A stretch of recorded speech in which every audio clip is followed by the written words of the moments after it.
It's that time of year. Time for Beau's annual heart testing. So come along and let's see how it went. We got checked in quickly at the Fairfax CVCA, and Beau wasted no time getting comfy in the exam room. After a quick chill, the doctor came in and gave him a full physical. Then it was off to the echocardiogram to get a good look at Beau's heart.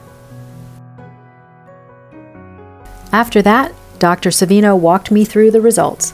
Let's take a listen. Reviewing what's normal first, we have oxygen-rich blood that flows from the lungs and first enters the left atrium. The mitral valve opens, so blood can enter the left ventricle. That valve closes, aortic valve opens, and the left ventricle pumps blood through the aortic valve, out the aorta, to the body. So he started seeing us CVCA February 2023, and at that time, his cardio evaluation was clear. And then he came back for follow-up November 2023, and Dr. Hickey saw a couple of things, first of which was the fact that when he measured his heart muscle pump function, the contractility, called him low normal for the strength, and then he was Holtered, and that's when the VPCs were found. Yeah. What was it down? 2,944 total. And so those VPCs refer to early heartbeats that come from the ventricle. Okay. So we're starting to talk next door.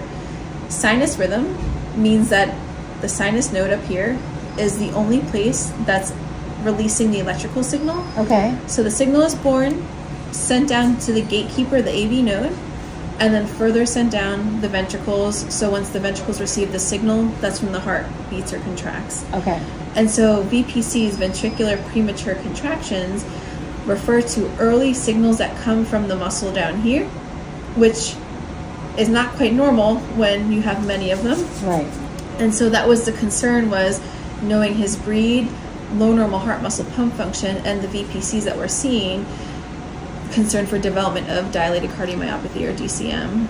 And so I think the recommendation for the fish oils was great, because since then he's had such few VPCs on his follow-up Holters, which is pretty amazing, because some dogs do have to be medicated for that, but we found that the fish oils, the study was done in boxer dogs actually, but the fish oils are effective for decreasing how many of those beats are occurring, because we mind how many of those beats are happening, but also are there any instances where they're happening back to back in a row? Yeah. Because that can be really dangerous. It's what we call ventricular tachycardia.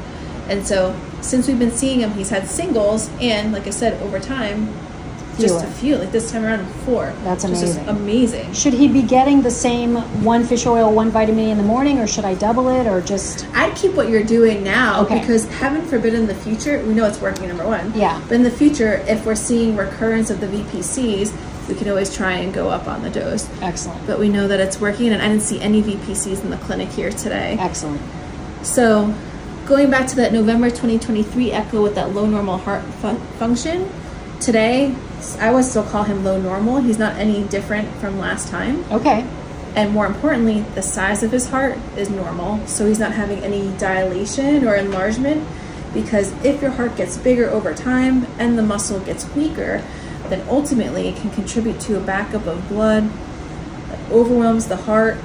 But some patients unfortunately have a further backup that puts fluid in the lungs, which is congestive heart failure. Okay. And so obviously we're screening him to make sure there's no progression, but what we really mind is the heart muscle getting weaker? Is his heart getting enlarged to where we need to start medications to prevent risk of heart failure? But he is at such low risk for this now. That's great. Yeah, that's amazing. really great. Good. Yeah. Okay, good. So his numbers looked good, the valve looked good, no additional. This is where the leak is on the right side. And the leak is just the same as it ever was. Same, small. Excellent. And the valve looks normal, so it's not degenerating. Perfect. All right, so am I good for 9 months or a year? I'm comfortable with a year if you are. Yeah. Okay, yay. All right. And there you have it. We got great news. No valve deterioration, no worsening of the leak, and Beau's heart muscle and blood flow are looking strong. He's good to go for another year before a recheck. A huge thank you to Dr. Savino, Amy, and the rest of the CVCA staff. Thanks for everything. See you next year.